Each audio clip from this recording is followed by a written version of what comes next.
Greetings of the day. आज बात करते हैं दादू दयाल, संत दादू दयाल। संत दादू दयाल को यदि हम देखें तो हिंदी की भक्ति काल की जो ज्ञानाश्रयी शाखा है, उस शाखा के दादू दयाल प्रमुख संत कवि और निर्गुणवादी संप्रदाय की स्थापना इन्होंने की, जो कि दादू पंथ के नाम से सर्वत्र विख्यात है।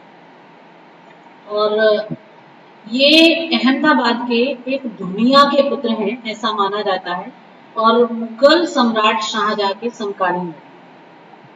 इन्होंने अपना अधिकांश जीवन राजपूताना में व्यतीत किया एवं हिंदू तथा इस्लाम धर्म में एक समन्वय स्थापित करने के लिए अनेक पदों की रचना, जो कि हम देखते हैं कि निर्गुण शाखा की जितनी भी मतलब कि ज्ञानाश्रयी शाखा के जो भी कवि रहे, चाहे वो प्रेमाश्रयी के रहे हों या ज्ञानाश्रयी के रहे हों, उस समय जो समाज में एक विद्वेष व्याप्त था और जो दो संस्कृतियों में एक अलगाव था, तो इन संत कवियों ने उन संस्कृतियों को एक करने का प्रयास किया है।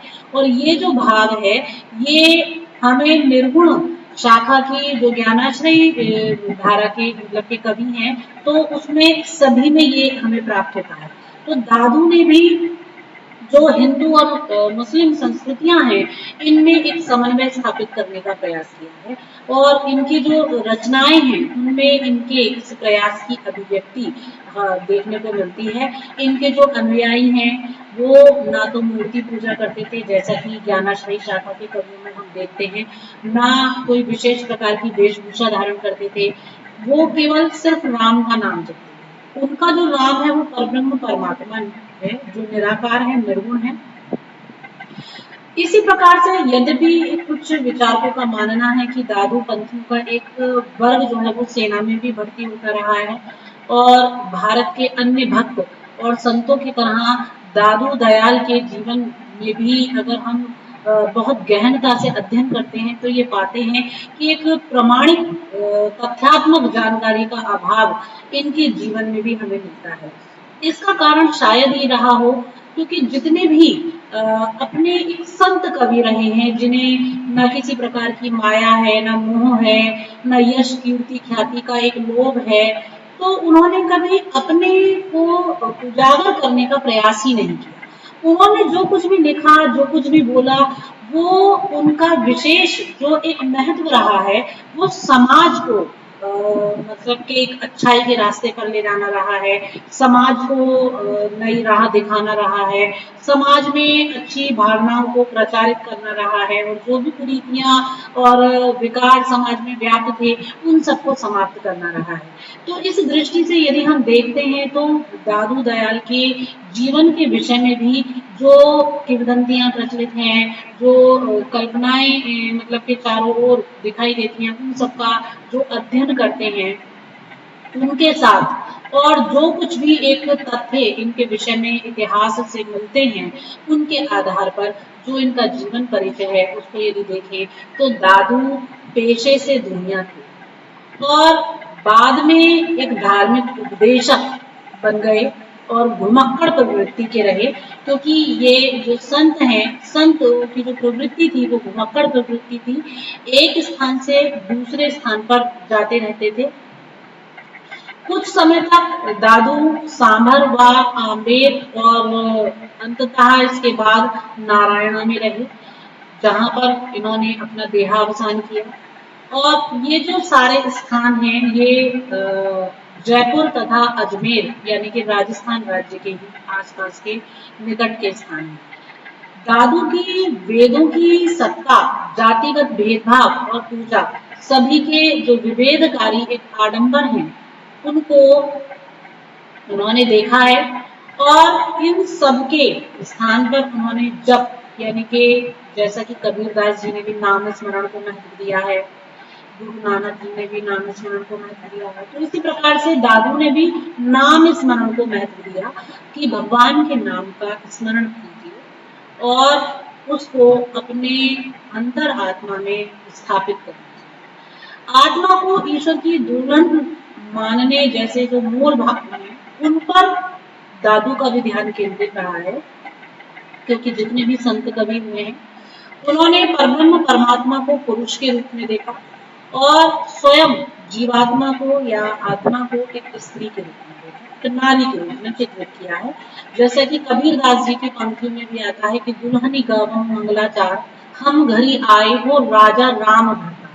तो वहां पर उन्होंने जो परब्रह्म परमात्मा है उन्हें पति कहा है, तो और अपने आप को उनकी प्रेयसी पत्नी कहा है, और ये कह रहे हैं कि हमारे घर हमारे आज पति आए हैं और आज हम उनसे अपना विवाह करेंगे।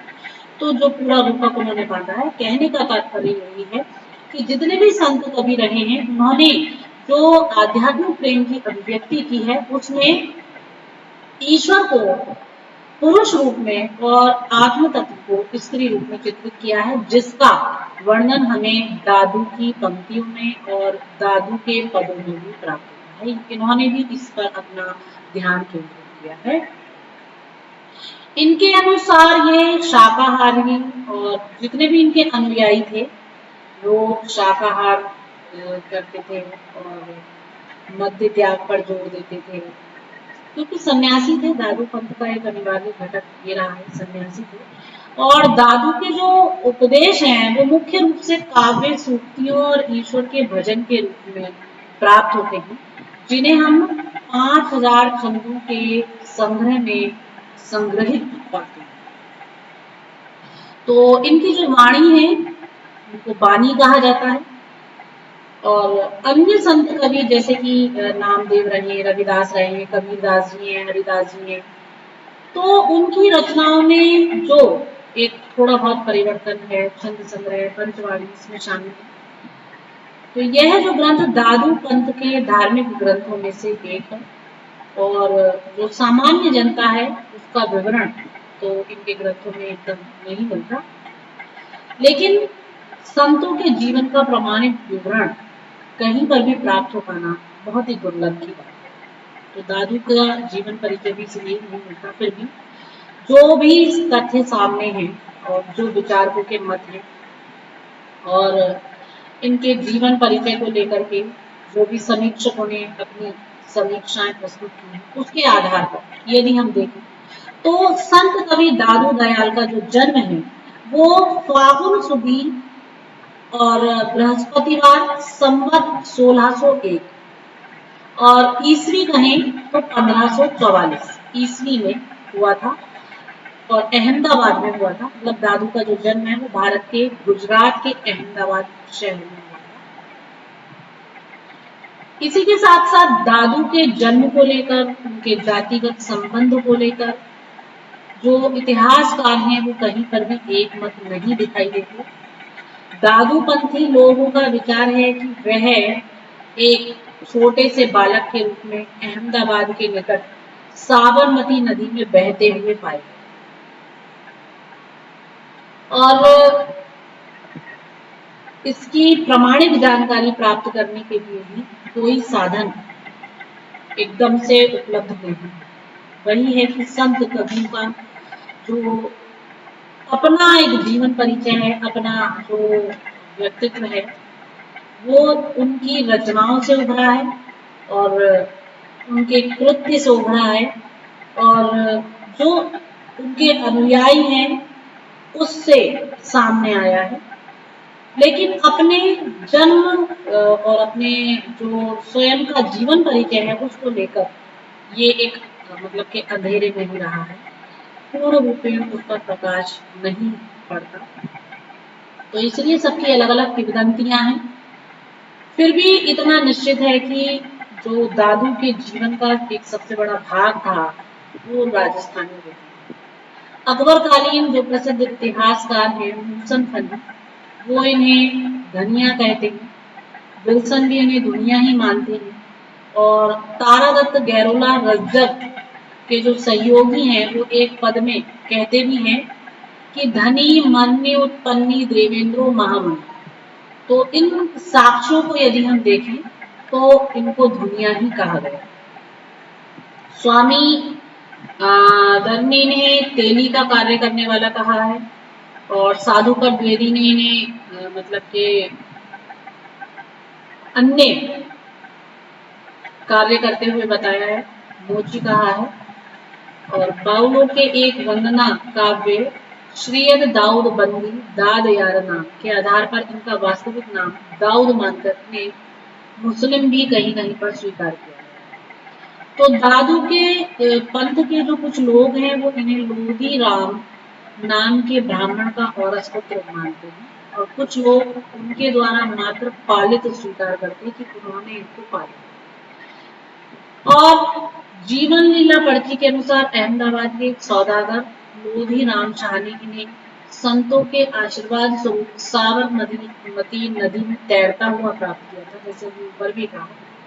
तो ऐसा माना जाता है। कुल मिलाकर जो स्थिति ये है वो यह है कि एक सटीक और प्रमाणित स्वरूप कुछ भी नहीं प्राप्त हो पाता है। सब अलग अलग किंवदंतियां हैं, अलग अलग स्वरूप हैं, जिनके आधार पर दादू के विषय में अलग अलग मत दिखाई देते हैं। तो इसीलिए इनके विषय में एकदम जो प्रकाश है वो नहीं पड़ता हुआ प्रतीत होता। इसके अतिरिक्त क्षिति मोहन इनके गुरु का नाम बुद्धन बताते। इनके गुरु की बात करें तो दादू ने जो अपनी वाणी में गुरु की महिमा का गान किया है, वहां पर प्रतीत होता है कि अपने गुरु के प्रति बहुत अधिक आदर भाव रखते थे, क्योंकि बहुत ज्यादा इन्होंने अपने गुरु का गान किया है।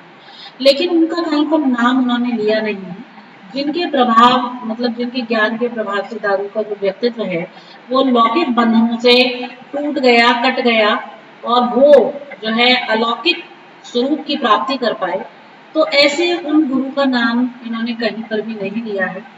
इनकी रचनाओं में गुरु की जो महिमा है उसका एक विस्तृत वर्णन प्राप्त होता है, लेकिन तथ्य की प्रमाणिक जानकारी अभी भी इस विषय में अनुपलब्ध ही प्राप्त होती है। जन गोपाल की श्री दादू जन्मलीला पर्ची के अनुसार जब ये 11 वर्ष के थे तो भगवान ने एक बुद्ध के रूप में दर्शन देकर इनसे पैसा मांगा और फिर इनसे प्रसन्न होकर इनके सिर पर हाथ रखा और इनके संपूर्ण शरीर का स्पर्श करते हुए इनके मुख में सरस पान।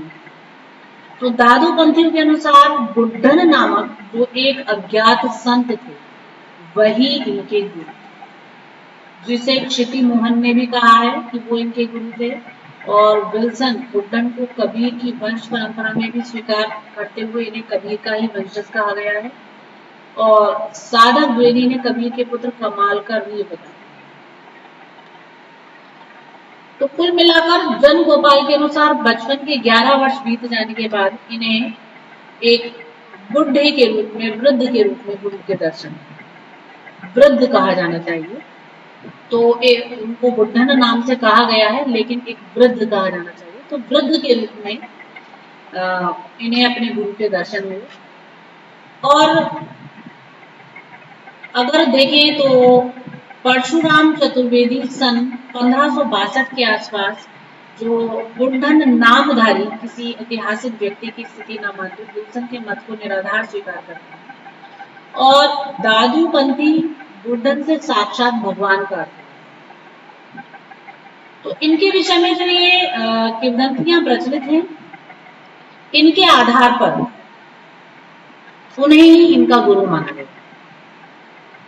अब यदि दादू जी की रचनाओं की बात करें तो साखी, पद्य, हरड़े वाणी और अंग वधु इनकी रचनाओं के रूप में सामने आती हैं। और दादू ने कई सारे साखी पद्य लिखे हैं।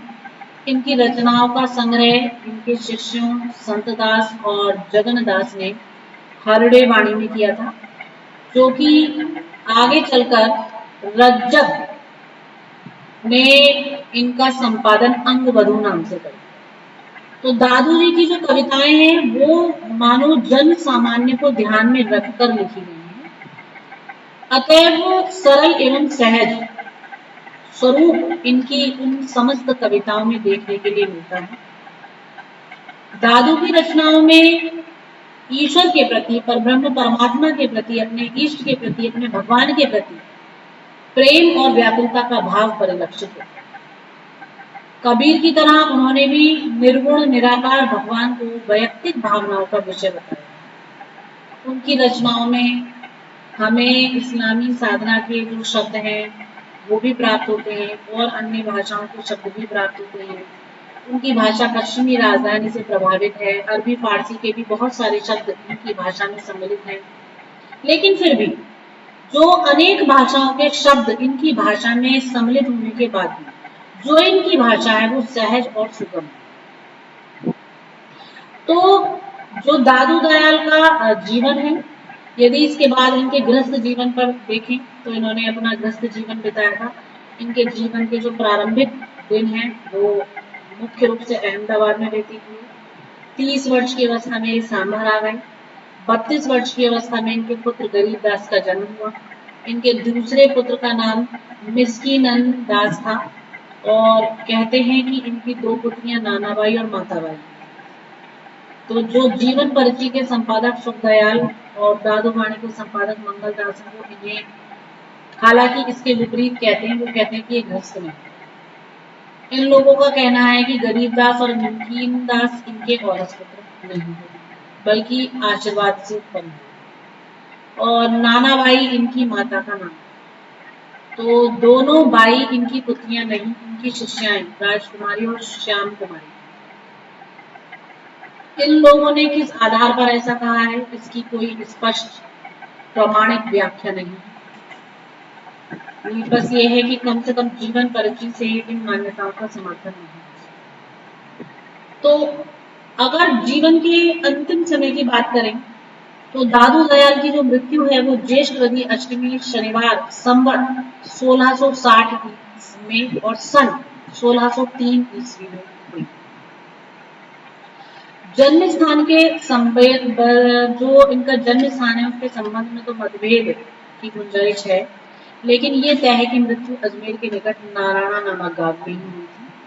वहां दादू द्वार बना हुआ है आज भी और इनके जन्मदिन और मृत्यु के दिन वहां पर अभी भी मेला लगता है। नारायणा की जो भूमि है वो इनकी साधना भूमि रही है और समाधि भूमि भी है। इस स्थान का पारंपरिक महत्व आज भी ज्यों का त्यों बना हुआ है और दादूपंथी संतों के लिए यह स्थान तीर्थ की समान। तो इस प्रकार जो दादू का जीवन है, उन्होंने अपने जीवन में जो हिंदी साहित्य के प्रति योगदान दिया वो अविस्मरणीय है। दादू की वाणी जो है वो कबीर की टक्कर की मानी जाती है। अगर इनकी विचारधारा को लें तो इनकी वाणी को समालोचकों ने कबीर के समकक्ष रखा है और कबीर के समान ही अपने उपास्य परम तत्व को अलग, अनादि, गुणातीत, अप्रमेय, पूर्ण, निश्चल, एक रस, निरंजन और निराकार माना है दादू ने भी।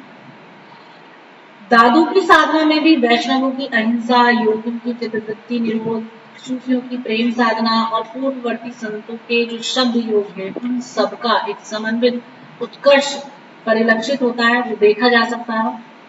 और गुरु गोविंद की एकता जो नाम और महात्म्य है, आत्मसमर्पण की भावना है, संसार का मिथ्यात्व है, सामान्य संसारी जीवन की मायाबद्धता है, अव्यक्त के प्रति एक उत्कट राग है और इसके विरह की तीव्र अनुभूति, पिंड ब्रह्मांड की एकता, अंतस में सत्य का सन्निवेश और उच्च नैतिक जीवन की सार्थकता आदि जितने भी ये आध्यात्मिक सत्य हैं ये उनकी वाणियों में अभिव्यक्त है, जिन्हें हम कबीर की साखियों में देखते हैं और फिर भी कबीर और हम उन चीजों को दादू के पदों में भी देखते हैं, उनकी रचनाओं में भी देखते हैं। लेकिन हम ये नहीं कह सकते कि कबीर और दादू एक, कबीर और दादू एक से भाव वाले हैं, ये नहीं कहा जा सकता।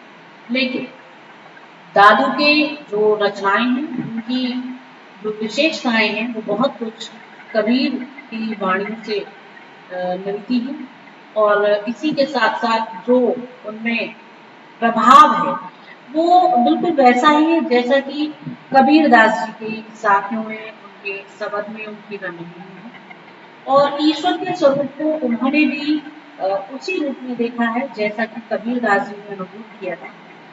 उन्होंने भी ईश्वर के पुरुष रूप की ओर और जीवात्मा के स्त्री रूप की ओर अपना ध्यान केंद्रित किया है।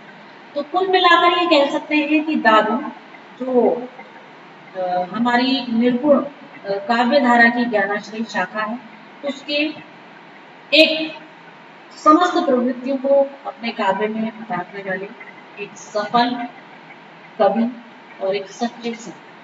धन्यवाद।